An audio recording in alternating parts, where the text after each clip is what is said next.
Welcome friend, युक्ति IAS की इस ऑनलाइन प्लेटफॉर्म पर मैं अमरविंद आप लोगों का तहे दिल से स्वागत करता हूं। उम्मीद करता हूं अपनी तैयारी को अंतिम रूप देने का प्रयास कर रहे होंगे। उसी प्रयास में दैनिक जागरण का न्यूज एनालिसिस जो पीटी मेंस और इंटरव्यू ओरिएंट मेरे द्वारा कराया जा रहा है, आज मैं पुनः लेकर उसके सामने आया हूँ, आप लोगों के सामने आया हूँ, जिसमें आज 20 जनवरी का न्यूज एनालिसिस किया जाएगा, जिसमें आपके लिए कौन सा न्यूज़ महत्वपूर्ण है उस पर परिचर्चा की जाएगी। उससे पहले जो भी चैनल पर अभी अभी जुड़ रहे, सबसे पहले चैनल को सब्सक्राइब कर ले, साथ ही साथ बेल आइकन को भी दबाएं ताकि सारे नोटिफिकेशन आप तक जल्द से जल्द पहुंचे। और पुराने मेरे व्यूअर हैं, लिसनर हैं, वो चैनल को शेयर भी किया कीजिए ताकि और भी लोग हमें जान सके और हमारा जो प्रयास किया जा रहा है सभी सेगमेंट में उसको सभी लोग जानकर उसका लाभ सभी लोगों को प्राप्त हो। आज बहुत से न्यूज़ आप लोगों को पीटी ओरिएंट मिलेगा, साथ ही साथ मेंस और इंटरव्यू ओरिएंट भी कुछ न्यूज़ है उसको मैं कवर करूंगा। पीटी ओरिएंट जो न्यूज़ है उसे मैं नोटिफाई कर दूंगा।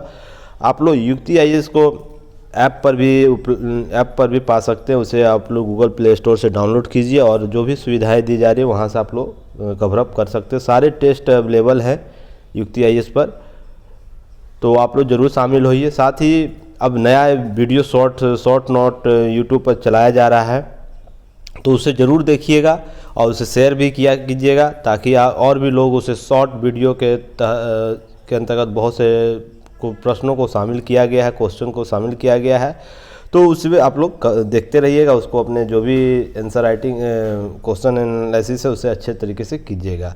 चलिए अब हम लोग बिना लेट किए आगे बढ़ते हैं। आज एक न्यूज़ है, अफ़गानिस्तान से गुलाम कश्मीर के रास्ते कश्मीर पहुंच रही है अमेरिकी हथियार। जो अफ़गानिस्तान में जो विगत कुछ महीनों पहले जो घटनाक्रम हुआ था, सारे हथियार को छोड़कर अफ़गानिस्तान से जो अमेरिका था वापसी कर लिया, अपना घर वापसी। तो उसी का जो हथियार वहां से बचे हुए थे अब उसका गलत उपयोग किया जा रहा है, तो इसके संदर्भ में न्यूज़ दिया गया है, तो आप इसे कवर कर लीजिएगा। और इस पर प्ले लिस्ट पर वीडियो बना हुआ है, तो आप लोग न्यूज़ एनालिसिस लास्ट ईयर का जो 2021 का है, अफ़गानिस्तान का जब घटनाक्रम हुआ था उस महीने में जाकर सर्च कीजिएगा, आपको सारे विस्तृत चर्चा वहाँ की जा चुकी है, तो वहाँ से आप लोग वीडियो कवर कर लीजिएगा, देख लीजिएगा। चलिए अब नेक्स्ट देखते हैं। नेक्स्ट है आप लोगों को ये न्यूज़ बहुत ही इम्पोर्टेंट है। किस दृष्टि से? चुनाव घोषणा पत्र पर पार्टियों को जवाबदेह बनाने के लिए याचिका दायर की गई। एक याचिका दायर हुई, इससे संबंधित बहुत से की पॉइंट आप लोग को दिया हुआ है, उसे कवर कर लीजिएगा। यह पीटी प्लस मेंस और इंटरव्यू ओरिएंट बहुत महत्वपूर्ण टॉपिक है। चुनाव सुधार की जब भी बात होती है तो यह महत्वपूर्ण हो जाता है। इससे संबंधित इंटरव्यू में बहुत से प्रश्न पूछे जाते हैं, मेंस में भी प्रश्न पूछे जाते हैं, तो इससे संबंधित की नोट्स क्या उसे देख लेते हैं। तो चुनाव सुधार से संबंधित जितनी भी समितियां हैं पीटी के लिए महत्वपूर्ण हो जाती है। तो मैं यहाँ पर समिति का नाम और ईयर इंक्लूड कर दिया हूँ, बाकी चीज़ें आप लोग सर्च कीजिएगा। बहुत सी समितियों के संबंधित आप लोग को प्ले लिस्ट में वीडियो मिल जाएगा, तो आप लोग देख सकते हैं। तो चलिए, तारकुंडे समिति आप लोगों को जरूर ध्यान में रखनी चाहिए। 1974-75 में गठित की गई थी। यह समिति चुनाव सुधार से संबंधित बहुत से सुझाव दिए थे। दिनेश गोस्वामी समिति, ये बार बार पीटी में पूछा जाता है प्रश्न, आपको वो यूपीएससी हो, पीसीएस का कोई भी एग्जाम हो, वनडे एग्जाम कोई भी हो, इसमें दिनेश गोस्वामी समिति की चर्चा हर बार की जाती है प्रश्न के रूप में। बोहरा समिति के भी 1993 में राजनीति में अपराधीकरण के से संबंधित जो सुझाव देने के लिए इस समिति का गठन किया गया था, यह भी महत्वपूर्ण समिति थी। इंद्रजीत गुप्ता समिति 1998 चुनावों में राज्य वित्त पोषण पर विचार के लिए गठित समिति था, तो ये भी महत्वपूर्ण समिति थी। नेक्स्ट, चुनाव सुधारों पर विधि आयोग की रिपोर्ट 1999, यह रिपोर्ट भी महत्वपूर्ण था। इससे संबंधित जब भी चुनाव सुधार के अगर समितियों का नाम दिया जाएगा तो इन समितियों का रिपोर्टों का नाम जरूर होगा। चुनाव सुधार के लिए चुनाव आयोग का रिपोर्ट 2004 महत्वपूर्ण था। वीरप्पा मोइली समिति 2007 या द्वितीय प्रशासनिक सुधार आयोग के संबंध में शासन में नैतिकता पर इस समिति का गठन किया गया था। तो वीरप्पा मोइली तो आप लोगों को याद रखना चाहिए। मोइली रिपोर्ट आप लोगों को जरूर पढ़नी चाहिए। यह बहुत से एग्जाम मेंस और इंटरव्यू ओरिएंट आप लोगों को टॉपिक को कवर करा देगा, जैसे पंचायती राज से संबंधित शासन में नैतिकता, फिर वित्त पोषण किस रूप से किए जाए, फिर उससे संबंधित बहुत से टॉपिकों को यह वीरप्पा मोइली समिति ने स्पष्ट किया है। तो जो भी एस्पिरेंट को अगर समय मिलता है तो इस रिपोर्ट को जरूर द्वितीय प्रशासनिक सुधार आयोग को जरूर एक बार जरूर देखें। उसके महत्वपूर्ण टॉपिकों को यह नेट पर अवेलेबल है, गूगल पर सर्च कीजिएगा वीरप्पा मोइली PDF, तो सरकार के वेबसाइट पर वो ले जाएगा और वहाँ से आप लोग PDF डाउनलोड कर लीजिएगा, 17 फाइल में होगा। तो इसके टॉपिक को कवर करके महत्वपूर्ण पॉइंटों को कवर कर लीजिएगा। अगर ये करते हैं आप लोग तो आप लोग का मेंस बहुत ही बेहतर हो जाएगा उन सब टॉपिकों को, जो टॉपिक उसमें वीरप्पा मोइली रिपोर्ट में जो टॉपिक दिया गया है। नेक्स्ट है तनख्वाह समिति। 2010 में गठित किए गए चुनाव कानूनों और चुनाव सुधार के लिए गठित समिति थी। यह बहुत ही चुनावी सुधार से संबंधित सुझाव दिए थे।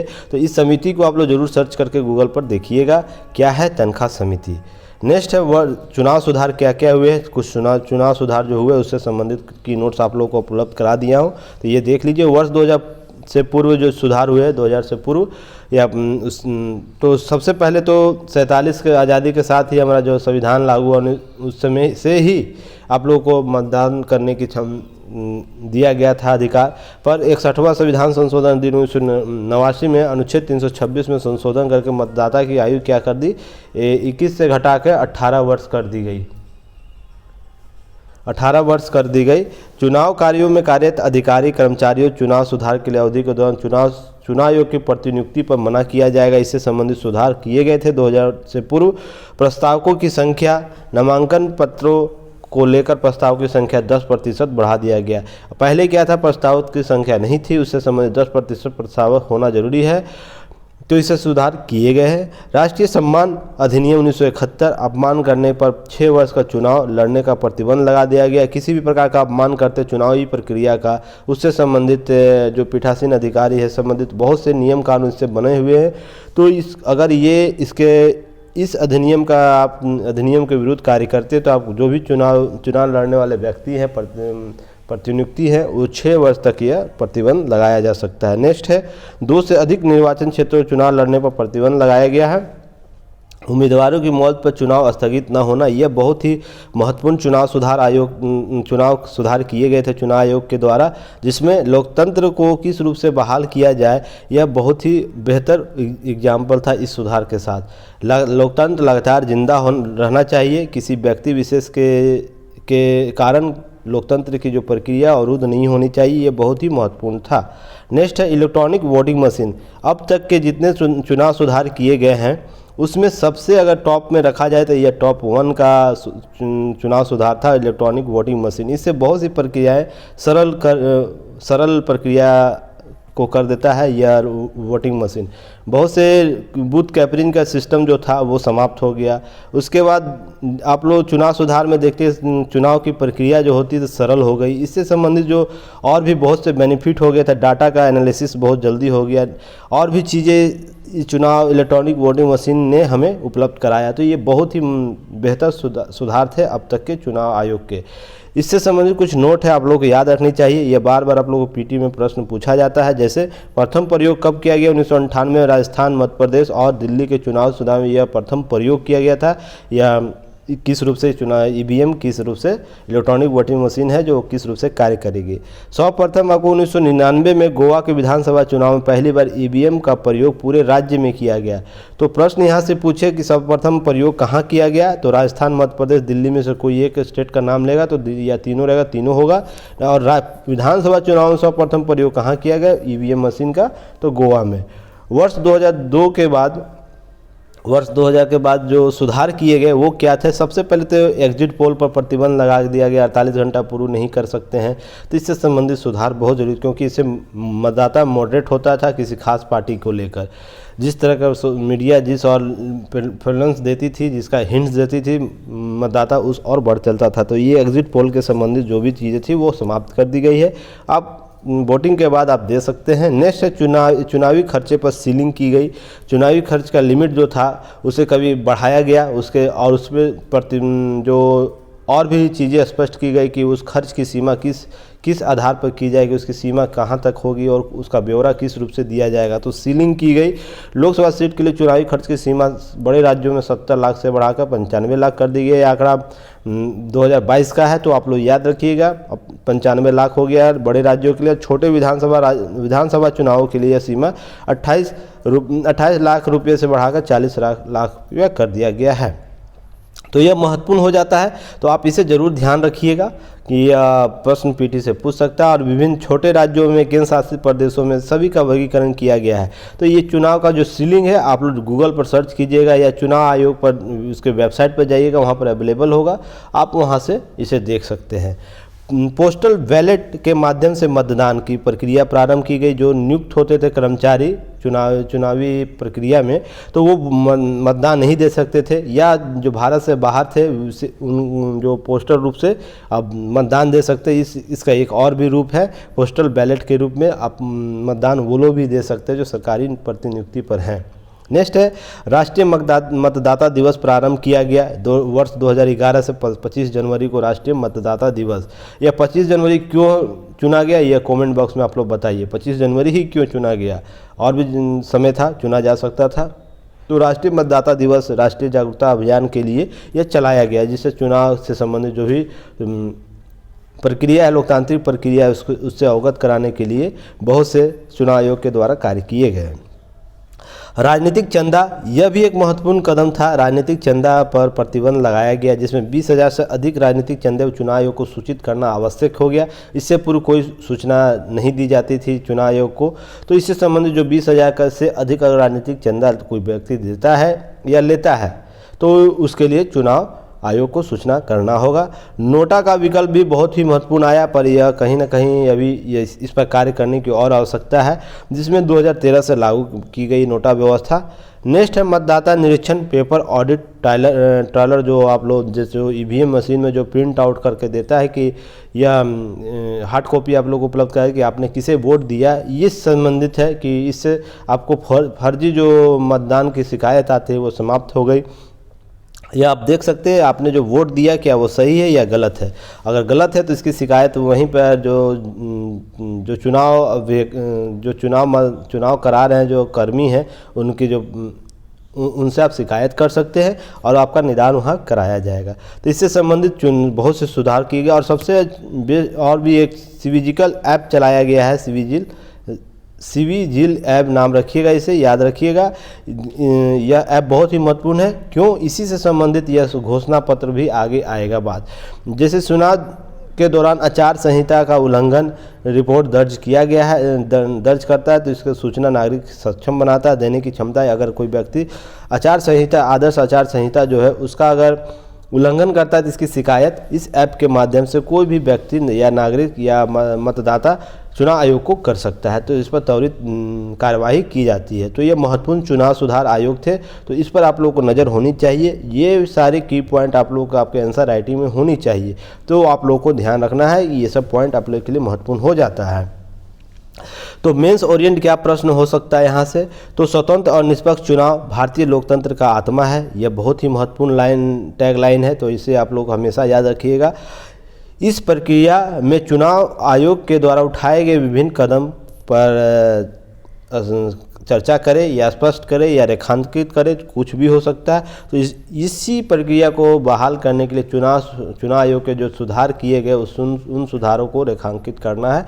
तो आप लोगों को स्पष्ट हो गया होगा। इसके लिए जो भी आपका आंसर राइटिंग है, आपको टेलीग्राम चैनल बना हुआ है, दैनिक जागरण युक्ति आईएएस दैनिक जागरण का चैनल बना हुआ है, तो आप लोग वहाँ जुड़िए। लिंक डिस्क्रिप्शन बॉक्स में लिंक दिए रहते हैं, आप लोग उसका यूज करके वहाँ ऐड हो सकते हैं। चलिए नेक्स्ट, और अपने आंसर को आप वहाँ सेंड कीजिए। वहाँ से जो भी हमारे द्वारा आपके द्वारा जो आंसर दिया जाएगा उसका एलिवेशन करके आप लोगों को सूचित किया जाएगा। नेक्स्ट क्या है? नेक्स्ट यहाँ पर आप ग्राम पंचायतें बनाई जाएगी और बेच सकेगी बिजली, सौर ऊर्जा के संबंध में बातें की गई है। यही बहुत ही महत्वपूर्ण प्रयास है सरकार के द्वारा जो विगत वर्षों में किया जा रहा है। इससे संबंधित बहुत से की नोट्स आप लोगों को दिया गया है, तो आप लोग इसे ज़रूर कवर कीजिएगा की पॉइंट के तौर पर। यह पीटी में बहुत से प्रश्न पूछे जा सकते हैं। यहाँ पर की पॉइंट क्या आप लोगों को जाननी चाहिए, ये बहुत महत्वपूर्ण हो जाता है। जब भी चर्चा होगी या बिजली ग्राम पंचायतें, सौर ऊर्जा पंचायतें, सौर ऊर्जा से संबंधित और पंचायत का मानकीकरण या शक्तिकरण किया जा रहा है, तो इससे संबंधित कुछ टॉपिक आप लोगों को कवर होना चाहिए। और सौर ऊर्जा के संबंध महत्वपूर्ण टॉपिक होता है। ये मेंस में आपको प्रश्न बार बार देखने को यहाँ से मिलता है। नेक्स्ट है नवीकरणीय ऊर्जा क्षमता लक्ष्य क्या है भारत सरकार का, ये सबसे पहले जरूरी हो जाता है। वर्ष 2022 तक 175 गीगावाट नवीकरणीय ऊर्जा लक्ष्य निर्धारित है और इसमें पवन ऊर्जा से 60 गीगावाट, सौर ऊर्जा से 100 गीगावाट और बायोमास से 10 गीगावाट का लक्ष्य है। लघु जल विद्युत परियोजना से 5 गीगावाट शामिल है। तो 175 में वर्गीकरण है, आप लोग सभी देख सकते हैं। जैसे 60 गीगावाट पवन ऊर्जा से है, सौर ऊर्जा से 100 गीगावाट है। नेक्स्ट है आप लोगों को बायोमास से 10 है और उसके बाद लास्ट में छोटी लघु जल विद्युत परियोजनाओं से 5 गीगावाट है। तो ये महत्वपूर्ण हो जाता है। नोट आप लोगों को ध्यान रखना है यहाँ क्या है, क्यों ये लक्ष्य रखा गया है और क्यों यह क्या उपलब्ध हो सकता है, प्राप्त हो सकता है सौर ऊर्जा से संबंधित। तो भारतीय भूभाग पर 5000 लाख किलोवाट घंटा प्रति वर्ग मीटर के बराबर सौर ऊर्जा प्राप्त होता है। तो इसलिए सौर ऊर्जा पर विशेष बल दिया जा रहा है वर्तमान सरकार के द्वारा, क्योंकि विगत कुछ वर्षों के बाद जो हमारे जो ऊर्जा संसाधन है उसमें विकल्प के तौर पर यह महत्वपूर्ण विकल्प उभर कर सामने आने वाला है। तो इसलिए इस और कार्य किया जा रहा है। सौर ऊर्जा उत्पादन सर्वाधिक योगदान रूफ टॉप सौर ऊर्जा 40% है और सोलर पार्क 40% है। तो आप लोगों को याद रखना है ये दोनों आप लोगों के लिए कितना महत्वपूर्ण हो जाता है इस सौर ऊर्जा के संबंध में। यह भारत में बिजली उत्पादन स्थापित क्षमता का 16% है। जो ये रूफ टॉप की बात हो रही है, सौर ऊर्जा उत्पादन की बात हो रही है। भारत सरकार का लक्ष्य इसे बढ़ाकर स्थापित 60% करने का लक्ष्य है। तो यह बहुत ही महत्वपूर्ण लक्ष्य है। नोट आप लोगों को याद रखना यहाँ भी क्या, वर्ष 2035 तक देश में सौर ऊर्जा की मांग 7 गुना तक बढ़ने की संभावना है। वर्तमान जो मांग है उससे 7 गुना बढ़ने का लक्ष्य है 2035 तक। तो यह महत्वपूर्ण हो जाता है, तो आप लोग इसे ध्यान रखिएगा। सौर ऊर्जा को बढ़ावा देने सरकारी प्रयास क्या है, तो सरकारी प्रयास बहुत से किए गए जिसमें सौर ऊर्जा, उन प्रयासों की बात मैं यहाँ चर्चा कर देता हूँ। इस पर प्ले लिस्ट में वीडियो बना हुआ है, तो आप लोग जाके देख सकते हैं। युक्ति आयुष का ऑफिशियल जो यूट्यूब चैनल है वहाँ पर आप लोग सारे प्ले लिस्ट में आप लोग कवर कर सकते हैं इन योजनाओं को। राष्ट्रीय सौर ऊर्जा मिशन महत्वपूर्ण एक प्रयास किया गया जिसमें बहुत से कार्य सरकार द्वारा किए जा रहे हैं, तो आप लोग इसे ज़रूर देखिएगा। प्रयास प्रधानमंत्री योजना ऑफ एग्रीमेंटिंग और सोलर मैन्युफैक्चरिंग से संबंधित ये एक योजना है, बहुत ही महत्वपूर्ण योजना। इस पर लगभग 210 अरब निवेश की योजना बनाई गई है। जो सौर ऊर्जा में जो प्लेट होता है उसके लिए फोटोवोल्टिक क्षमता को बढ़ाने के लिए सोलर पैनल के निर्माण के लिए 210 अरब रुपए की सहायता देने की योजना बनाई गई है। इस योजना के तहत, प्रयास योजना के तहत वर्ष 2030 तक कुल ऊर्जा का 40% हरित ऊर्जा के उत्पन्न करने का लक्ष्य रखा गया है। तो देखिए मैंने यहाँ स्वच्छ ऊर्जा की बात की थी, हरित ऊर्जा की बात की थी, तो 30 तक कितना लक्ष्य रखा गया है, 40%। ये सब प्रश्न आपको पीटी में बहुत ही महत्वपूर्ण होंगे। साथ ही मेंस में अगर इन सभी डाटा का यूज करते हैं तो आपका आंसर राइटिंग बहुत ही बेस्ट हो जाएगा। और इस पर जो औसत नंबर प्राप्त होता है, जो औसत नंबर है जो 16 से 17 औसत दिया जाता है किसी भी मेंस बुक में। बीपीएससी के संदर्भ की बात मैं कर रहा हूँ, यूपीएससी में अगर की जाती इस प्रकार से तो औसत जो नंबर है आपको उससे कहीं 3 से 4 नंबर अधिक प्रत्येक स्टूडेंट से ज़्यादा मिलेगा। तो आप लोग इसे यूज़ कीजिएगा, डाटा, पाई चार्ट, डायग्राम, सारे चीज़ों को यूज़ कीजिए। फिर नेक्स्ट है अंतर्राष्ट्रीय सौर गठबंधन जो किया गया था। अंतर्राष्ट्रीय सौर गठबंधन ये महत्वपूर्ण अंतर्राष्ट्रीय गठबंधन जो भारत के प्रयास से किया गया है। यह एक अंतर सरकारी संगठन है, तो यह बहुत ही महत्वपूर्ण हो जाता है। पेरिस में 30 नवंबर 2015 को संयुक्त राष्ट्र सम्मेलन जो हुआ था COP21, पृथक भारत और फ्रांस ने इस सम्मेलन का इस गठबंधन की शुरुआत की थी। यह बहुत ही महत्वपूर्ण हो जाता है। ये कब किया गया था? 30 नवंबर 2015 के सम्मेलन में COP21 पेरिस में भारत और फ्रांस के द्वारा सहयोग से, और भी बहुत से देश इसके बाद जुड़ते चले गए। वर्तमान में कितने सदस्य आप लोग कमेंट बॉक्स में बताइए, वर्तमान में कितने सदस्य अंतर्राष्ट्रीय सौर संगठन के। मुख्यालय कहाँ है? भारत के गुरुग्राम हरियाणा में इसका मुख्यालय है। नेक्स्ट है हरित ऊर्जा गलियारा परियोजना भी चलाया जा रहा है सौर ऊर्जा को बढ़ावा देने के लिए, स्वच्छ ऊर्जा को बढ़ावा देने के लिए। सोलर रूफ टॉप योजना जो इसी की चर्चा की जा रही है, जो ग्रिड कनेक्टेड रूफ टॉप और छोटे सौर ऊर्जा कार्यक्रमों का क्रियान्वयन किया जा रहा है। आवासीय, सामाजिक, सरकारी, पीसीयू, संस्थागत क्षेत्रों सभी प्रोत्साहनों के लिए 2100 मेगावाट क्षमता स्थापित किए जाने की योजना है। इस जो सोलर रूफटॉप योजना है उसके तहत। मेंस का प्रश्न आपको यहाँ से क्या बन सकता है, जैसे स्वच्छ ऊर्जा को बदलते ऊर्जा संसाधनों की मांग है, इस दिशा में भारत सरकार द्वारा किए गए विभिन्न प्रयासों को रेखांकित करें या स्पष्ट करें, इससे संबंधित प्रश्न आपको देखने को मिलेगा।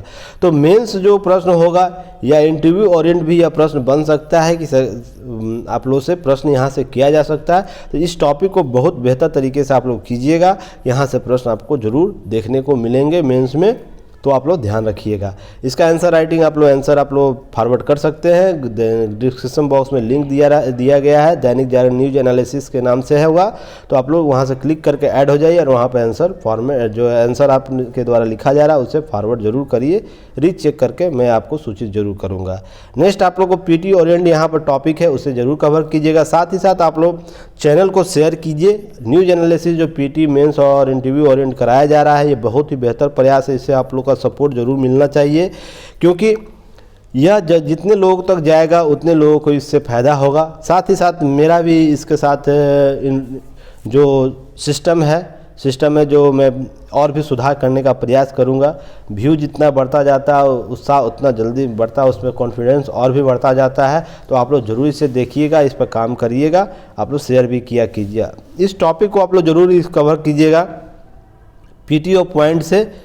उस पर हालांकि और भी इस पर गोवर्धन पर परियोजना लाई गई है, जो कचरे से सीएनजी के रूप में उपयोग करने की बात की गई है। साथ ही आप लोग को किसान मोबाइल ऐप लॉन्च किया गया है, तो इससे संबंधित क्या चीज़ें हैं सारे चीज़ यहाँ पर दी गई है। नई ड्रोन स्टार्टअप के तहत 100 ड्रोन को कृषि योजनाओं में लगाने के लिए प्रयास किया गया, छूट दी गई है। इससे संबंधित चीज़ें आप लोग को यहाँ पर की नोट्स के रूप में शामिल किया गया है, तो आप लोग यहाँ से ज़रूर कवर कीजिएगा। अंडरलाइन किया हुआ सारे चीज़ें तो आप लोग कवर कर लीजिएगा, की पॉइंट बना लीजिएगा। नेक्स्ट आप लोगों को टॉपिक ये कवर जरूर करना है, रूढ़ियों पर आधारित नियमों के लिए समाज में जगह नहीं होनी चाहिए। सुप्रीम कोर्ट के द्वारा ये बात बोला गया है, ये बात की गई है, तो ये बहुत ही महत्वपूर्ण है। यहाँ से सुप्रीम कोर्ट के द्वारा यह स्पष्ट किया गया, तो समाज में जो कुरीतियाँ हैं, जो पुरानी रूढ़ियों पर आधारित है, पुरानी मानसिकता पर आधारित है, उसे समाप्त करने की बात की गई है। तो आपको एथिक्स पेपर में यह यूज किया जा सकता है। साथ ही साथ आप लोगों को इससे संबंधित जो बहुत से आपको टॉपिक जो कवर किए जा सकते हैं, तो इससे संबंधित जो की नोट्स आप लोग को कवर कर लेना है। और इससे जो नियम है किस रूप से दिशा तय करते, बहुत से पौराणिक प्रथाएं हैं, तो उस पर क्या प्रतिबंध, क्या युक्त प्रतिबंध होना चाहिए। आज के वर्तमान जो आधुनिकता के दौर में जो हम लोग आगे बढ़ रहे हैं, समाज जिस तरीके से बढ़ रहा है, वहाँ पर केवल समानता की बात होनी चाहिए। तो इससे संबंधित आप लोगों को बहुत से की पॉइंट आप लोग को यहाँ से नज़र आएंगे, तो इसे की पॉइंट को आप लोग नोट डाउन कर लीजिएगा। नेक्स्ट आप लोग को यहाँ पर नीचे आ जाना है। नीचे आप लोग को टॉपिक कुछ मिला हुआ है, एक्टोरियल है, उसे जरूर कवर करना है। कैसे आप लोग को, चलिए इसको नोट डाउन करवा देता हूँ, बता देता हूँ। आप लोग को जो हुआ है कल, मैंने आपको टेलीग्राम पर, फेसबुक पेज पर और भी जगह मैंने आप लोग को जो भारत और यूएई के बीच एफटीए हुआ है उससे संबंधित आप लोगों को पीआईबी का मैंने आप लोगों को एक पिक्चर सेंड किया था, आप लोग उसको कवर कर लीजिएगा, देख लीजिएगा। उसी से संबंधित न्यूज़ है, इस पर आपको हालांकि 2 दिन पहले वीडियो बन चुका है, तो आप लोग इसे कवर कर लीजिएगा। और यहाँ पर इससे लाभ क्या होगा, इससे संबंधित चर्चाएं की गई है, तो इससे की पॉइंट आप लोग कवर कर लीजिएगा। इससे विशेष और न्यूज़ बताने की ज़रूरत नहीं है।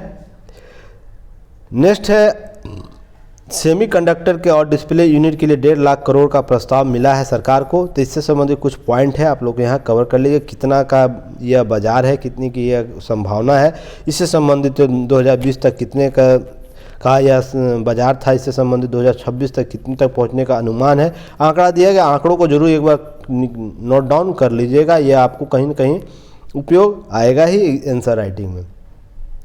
नेक्स्ट है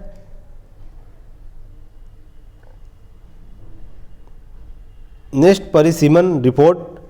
आप लोग को गूगल सर्च करके देख लेना है बस, परिसीमन रिपोर्ट क्या है, किससे संबंधित है, किसको यह इंगित करता है, इससे संबंधित पीटी में प्रश्न आपसे पूछ सकता है यहाँ से, परिसीमन रिपोर्ट किससे संबंधित है। तो नेक्स्ट आप लोगों को यहाँ पर ये आर्टिकल जरूर पढ़ना चाहिए। बाज आए अविभाजनकारी,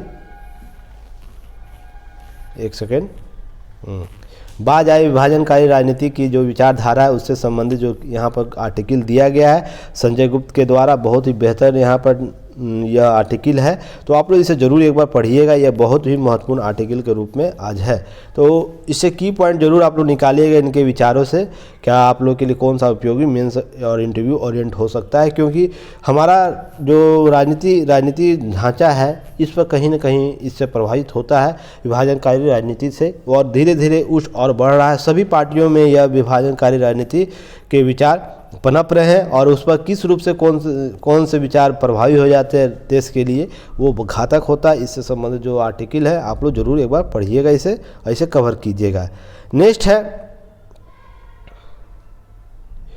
नेक्स्ट आप लोग वैचारिक पराधीनता से मुक्त हो इतिहास लेखन। जो इतिहास लेखन की शैली है या इससे संबंधित जो विचारधारा है, इससे संबंधित एक आर्टिकल आया है अनंत विजय जी के द्वारा। तो ये जरूर आर्टिकल आप लोग भी पढ़िएगा, क्योंकि इसे आप समझ सकिएगा कि हमारा इतिहास लेखन की पद्धति या उसकी शैली क्या है, उसकी दशा और दिशा क्या है। तो यह बहुत ही महत्वपूर्ण हो जाता है। हालांकि यह आप लोग प्रश्न कहीं से आएगा नहीं, किसी भी मेंस में या इंटरव्यू में कहीं से नहीं पूछा जाएगा, पर आपके आंसर राइटिंग को इम्प्रूव कराने में बहुत ही महत्वपूर्ण आप लोगों को यह योगदान देगा कि बिना बायस हुए आप आंसर राइटिंग कैसे कर सकते हैं, इतिहास लेखन क्या जरूरी होता है, उसका कॉन्सेप्ट क्या होता है, किसी भी टॉपिक के लिए हम किस रूप से कार्य करते हैं। तो इस पर आपको एक आर्टिकल जरूर पढ़ लेनी चाहिए, इससे संबंधित आप चीज़ें देखिएगा। इस बार का आप लोग जरूर योजना जरूर लीजिएगा, इससे संबंधित देखिए सफल मथाएं जो हैं उस पर आधुनिक खेती के लिए किसानों को हैंड बुक दिया जा रहा है। तो ये बुक को आप लोग जरूर देखिएगा, नेट पर अवेलेबल है। तो इस आधुनिक खेती संबंधित, कृषि से संबंधित बहुत से कार्य योजनाएँ यहाँ पर स्पष्ट की गई है इस हैंड बुक में। तो आप लोग इस बुक को PDF इसका अवेलेबल करा के अब देख सकते हैं, आप इसे जरूर कवर कीजिएगा, बहुत सी चीज़ें आप लोगों को यहाँ पर नज़र आएगी। नेक्स्ट आप लोगों को लास्ट में एक टॉपिक है, और उसके बाद देखिए पेंगोलिन की बढ़ती तस्करी संकट में आज पेंगोलिन दिवस भी है, तो इसलिए आज यह न्यूज़ आया है और यह UPSC और PCS के दृष्टि से बहुत ही महत्वपूर्ण टॉपिक है। यहाँ से प्रश्न जो लाल ICO रिपोर्ट है, लाल डाटा होता है, वहाँ से प्रश्न जरूर हर बार पूछा जाता है UPSC के PD में। तो यहाँ से प्रश्न आप लोग को एक बनता है, तो इसे अच्छे से कवर कर लिए। सारी चीज़ यहाँ दे दिया गया है, इसलिए मैं इस पर की नोट्स नहीं बनाया हूँ, क्योंकि क्यों संख्या घट रही है बात यहाँ चर्चा की जा चुकी है। अंतर्राष्ट्रीय प्रकृति संरक्षण संख्या है, इससे संबंधित आप लोगों को चीज़ें दी गई है। यह किस डाटा बुक में है, जैसे ICM के रेड लिस्ट के संकटग्रस्त प्रजातियों की श्रेणी में यह रखा गया है पेंगोलिन। और इसके बाद जो भारतीय जो वन जीव संरक्षण अधिनियम 1972 उसकी सूची 1 में यह है। तो इससे संबंधित डाटा आप लोग को कवर किया गया है, तो आप लोग को यहाँ से कवर कर लेना है। नहीं तो आप लोग को ICN का लिस्ट देख लेना है, उसमें आप लोगों को या जो हमारा लिस्ट है भारतीय वन जीव का संरक्षण 1972 का जो संरक्षण लिस्ट है, उसे आप लोग एक बार देख के सारी चीज़ों को कवर कर लीजिएगा। इसी के साथ आज का जो न्यूज़ था वो इतना ही था, और बहुत सी चीज़ें देखे। एक सेकंड इस पर देखे रूस ने किया हाइपरसोनिक मिसाइल का परीक्षण, तो इस पर न्यूज़ कवरअप किया गया, इसे आप लोग देख लीजिएगा। पहला सुपरसोनिक मिसाइल कौन था, एवनगॉर्ड था। ये आप लोग को PT ओरिएंट आप लोगों को बातें दी गई है, PT में यह प्रश्न पूछा जा सकता है। रूस ने पुनः किया परीक्षण है, कौन सा मिसाइल है, आप लोग T-295 बम वर्षक विमान विप्रकात्मक हमले के लिए यह उपयोग किया गया है। तो आप लोग इसे नाम दिया गया है, क्या नाम दिया गया, इससे संबंधित चीज़ें दी गई। तो PT ओरिएंट है, आप लोग इसे कवर कर लीजिएगा। आज की न्यूज़ में इतना ही रहा, और नेक्स्ट कल हम फिर पुनः आप लोगों के सामने आएंगे। तब तक के लिए युक्ति IAS को आप लोग शेयर करते रहिए, सपोर्ट बनाते रहिए, हम लोगों को सहयोग कीजिए, लोगों तक शेयर कीजिए जितना अधिक से अधिक हो, क्योंकि जब तक और भी अधिक लोग नहीं जुड़ते जाएंगे हमारा प्रयास जो अधूरा रह जाएगा। ये केवल टू द पॉइंट बात करने वाला चैनल है, कोई भी बकवास बातें यहाँ नहीं की जाएगी, केवल एग्जाम ओरिएंट बातें की जाएगी जिससे आपका चयन अंतिम रूप से हो। बस इतना ही हमारा कार्य है। और बहुत से प्रोग्राम में युक्ति IAS पर चलाए जा रहे ऐप जरूर डाउनलोड कीजिए, साथ ही साथ वेबसाइट का यूज़ कीजिए www.yuktiis.in। साथ ही साथ आप लोगों को अब यूट्यूब का शॉर्ट वीडियो भी अवेलेबल कराया जा रहा है, तो उसे ज़रूर देखिए, उसे अधिक से अधिक लोगों तक शेयर कीजिए। चलिए कल नए टॉपिक के साथ हम लोग चर्चा करेंगे जो पीटी मेंस और इंटरव्यू ओरिएंट हो। तब तक के लिए मैं अमरविंद आप लोगों से विदा लेता हूँ। धन्यवाद। जय हिंद।